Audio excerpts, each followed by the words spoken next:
हरे कृष्णा। आप सभी को कामिका एकादशी की बहुत सारी शुभकामनाएं। श्रावण मास के कृष्ण पक्ष में आने वाली ये कामिका एकादशी अपने नाम के अनुसार ही हर मनोकामना की पूर्ति करती है और सबसे महत्वपूर्ण ये हमारी आध्यात्मिक साधना को दृढ़ीभूत करके परम भगवान श्री कृष्ण की कृपा प्रदान करती हैं।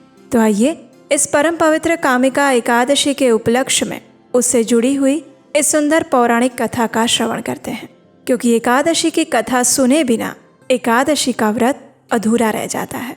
तो आइए आज की कामिका एकादशी व्रत कथा आरंभ करते हैं। अब हम चलते हैं सीधे युधिष्ठिर महाराज के भवन में, जहां भगवान श्री कृष्ण और युधिष्ठिर महाराज के बीच में संवाद हो रहा है। युधिष्ठिर महाराज ने भगवान श्री कृष्ण से पूछा, हे परम पुरुषोत्तम, आपकी कृपा से मैंने देवशयनी एकादशी कथा का महत्व जाना। अब कृपया आप मुझे आषाढ़ मास के कृष्ण पक्ष में आने वाली एकादशी के विषय में बताएं। इसका महात्म्य क्या है और इस दिन किसकी पूजा करनी चाहिए? युधिष्ठिर महाराज का प्रश्न सुनकर भगवान ने मंद स्मित के साथ उत्तर दिया, हे राजन, यही प्रश्न एक समय नारद मुनि ने ब्रह्मा जी से पूछा था और उन्होंने जो वर्णन किया था उसे यथारूप मैं आपके समक्ष प्रस्तुत करता हूँ। ध्यान पूर्वक सुनिए। ये कहकर भगवान श्री कृष्ण ने वर्णन करना प्रारंभ किया। अब देखिए, हम सब जानते हैं कि भगवान श्री हरि के परम शुद्ध भक्त नारद मुनि सदैव पतित जीवों का उद्धार करने के लिए विभिन्न लोकों में विचरण करते हैं। वे स्वर्ग में भी जाते हैं और नरक में भी। उसी प्रकार जन कल्याण हेतु एक जिज्ञासा लेकर वे पहुंच गए अपने पिता ब्रह्मा जी के पास। ब्रह्मा जी के समक्ष हाथ जोड़कर बड़ी विनम्रता से उन्होंने पूछा, हे पितामह, क्या आप कृपा करके मुझे आषाढ़ मास के कृष्ण पक्ष में आने वाली एकादशी के विषय में बता सकते हैं? मैंने सुना है भगवान हरि को अत्यंत प्रिय ये एकादशी बद्ध जीवों का हर प्रकार से मंगल करने वाली और उद्धार करने वाली है। नारद मुनि की जिज्ञासा सुनकर ब्रह्मा जी ने कहा, हाँ वत्स, आषाढ़ मास के कृष्ण पक्ष में आने वाली कामिका एकादशी की महिमा इतनी दिव्य है कि उसके श्रवण मात्र से अश्वमेघ यज्ञ का फल प्राप्त होता है। इतना ही नहीं, जो भी व्यक्ति इस व्रत का पालन करता है उसे वन सागर सहित संपूर्ण पृथ्वी के दान के तुल्य और बछड़े सहित किए गए गायों के दान के समान पुण्य फल प्राप्त होता है। ये एकादशी सभी दिनों में शुद्धतम है और पापों का नाश करने में सबसे प्रबल है। इतना कहकर ब्रह्मा जी ने अब कामिका एकादशी की एक विशेष महिमा का गुणगान करना प्रारंभ किया। ब्रह्मा जी ने कहा, इस दिन जो भी व्यक्ति एक तुलसी दल के साथ भगवान श्री हरि की पूजा करता है उसे 200 ग्राम स्वर्ण या 800 ग्राम चांदी दान करने के समान पुण्य प्राप्त होता है। कामिका एकादशी के दिन तुलसी पूजन का विशेष महत्व है। इस दिन मात्र तुलसी के दर्शन करने से, स्पर्श करने से और उन्हें प्रार्थना अर्पित करने से जीव समस्त बाधाओं से मुक्त हो जाता है। उसे यमराज के दर्शन कभी नहीं करने पड़ते। और यदि कोई भगवान केशव को इस दिन नव अंकुरित तुलसी मंजरी अर्पित करता है तो वह अपने पूर्व और वर्तमान जन्म के सभी पापों से मुक्त हो जाता है। चलिए अब हम आपको सुनाते हैं ब्रह्म वैवर्त पुराण में वर्णित ब्रह्म कल्प में घटित एक पौराणिक कथा। एक समय नव यौवना तुलसी धर्मध्वज राजा की पुत्री के रूप में अवतरित हुई थी। उस समय भगवान नारायण की तपस्या करने हेतु वे विविध तीर्थ स्थानों में भ्रमण कर रही थी। ऐसे में गंगा तट पर उन्होंने विघ्न विनाशक गणेश जी को देखा। अब देखिए, गणेश जी तो अत्यंत सुंदर, शुद्ध और पीताम्बर धारण करके भगवान श्री कृष्ण के ध्यान में मग्न थे। उनके इस दीप्यमान रूप को देखकर तुलसी जी उनसे आकृष्ट हो गई, लेकिन उनका गजमुख देखकर वह उनका उपहास भी करने लगी। ऐसे में तपस्या भंग होने के कारण गणेश जी ने उनसे पूछा, हे देवी, आप कौन हैं और आपके यहाँ आगमन का कारण क्या है? क्या आप नहीं जानती कि तपस्वियों का ध्यान भंग करना सदैव पापजनक होता है? गणेश जी की बात सुनकर तुलसी जी ने कहा, मैं धर्मध्वज की कन्या हूँ और मैं पति प्राप्त करने हेतु तपस्या कर रही हूँ। आपको देखकर मैं आपसे आकृष्ट हुई। कृपया मुझे अपनी पत्नी के रूप में स्वीकार करें। इस बात को सुनकर गणेश जी ने कहा, हे देवी, विवाह करना बड़ा ही भयावह कार्य है और विवाह सर्वदा दुखों का कारण बनता है। इसलिए मेरी विवाह करने की कोई इच्छा नहीं।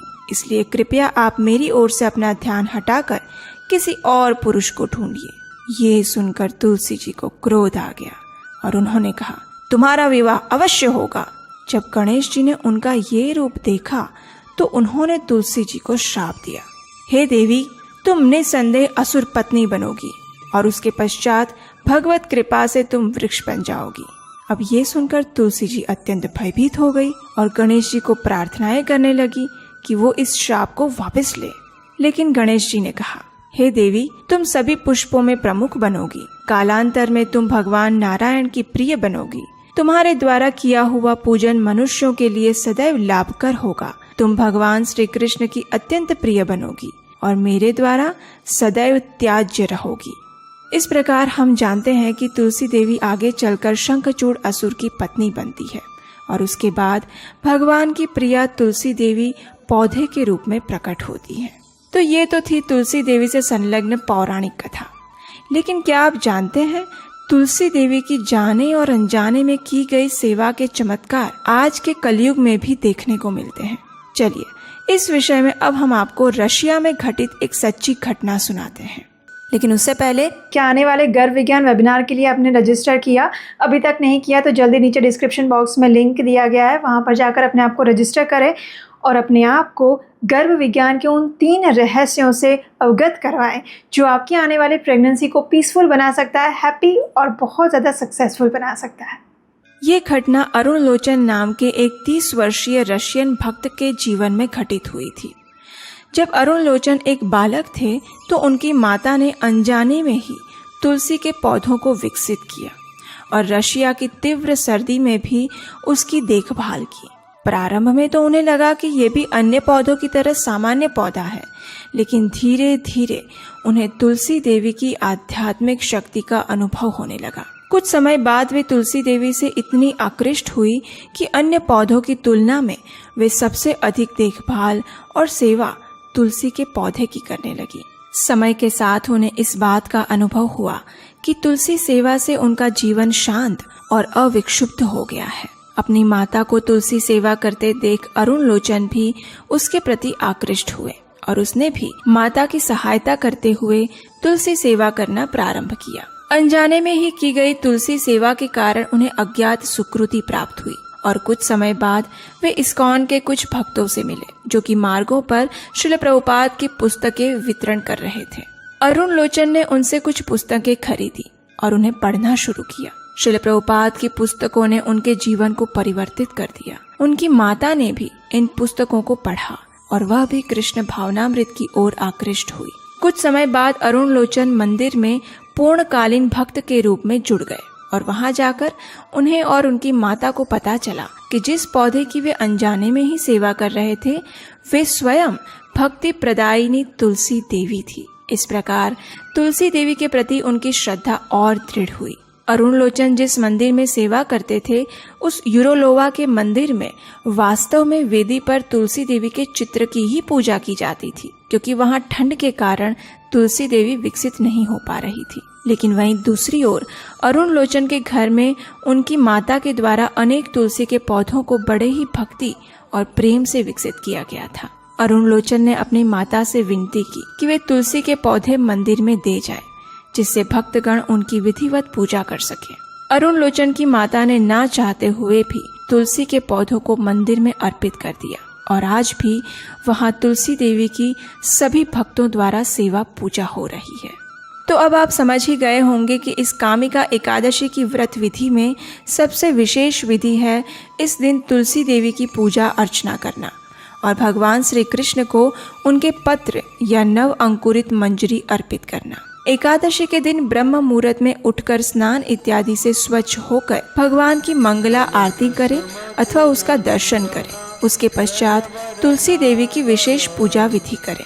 इसके लिए तुलसी देवी को जमीन से ऊपर एक आसन पर स्थापित करें, उनके समक्ष घी का दीपक जलाएं और उन्हें जल अर्पण करें।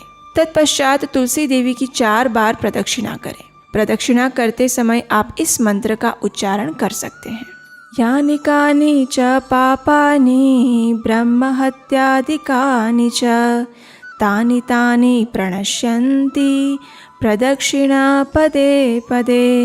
उसके बाद तुलसी देवी को प्रणाम करें और उनके समक्ष बैठकर हरे कृष्ण कृष्ण कृष्ण हरे हरे, हरे राम राम राम हरे हरे इस महामंत्र का अधिक से अधिक मात्रा में जाप करें।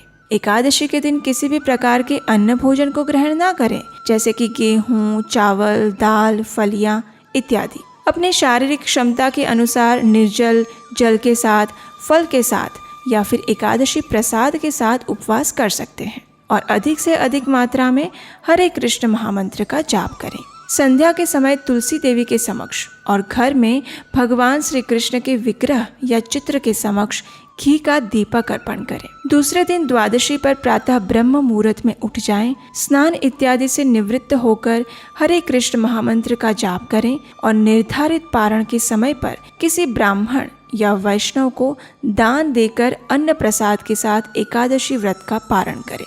पारण का समय नीचे डिस्क्रिप्शन बॉक्स में दिया गया है। एकादशी की इस कथा के लिए हमें आपका सहयोग निरंतर प्राप्त हो रहा है, जिसके लिए हम आपके आभारी हैं। यदि आप एकादशी की महिमा को जन जन तक पहुंचाने में हमारा सहयोग देना चाहते हैं तो आप स्क्रीन पर दिए गए नंबर पर अपना आर्थिक सहयोग दे सकते हैं। तो चलिए सर्व मनोकामना पूर्ण करने वाली इस कामिका एकादशी का श्रद्धा और निष्ठा पूर्वक पालन करते हैं और तुलसी देवी के पूजन द्वारा उन्हें प्रार्थना करते हैं कि वे हमें भगवान श्री कृष्ण के चरणारविंद में रति प्रदान करें। हरे कृष्णा।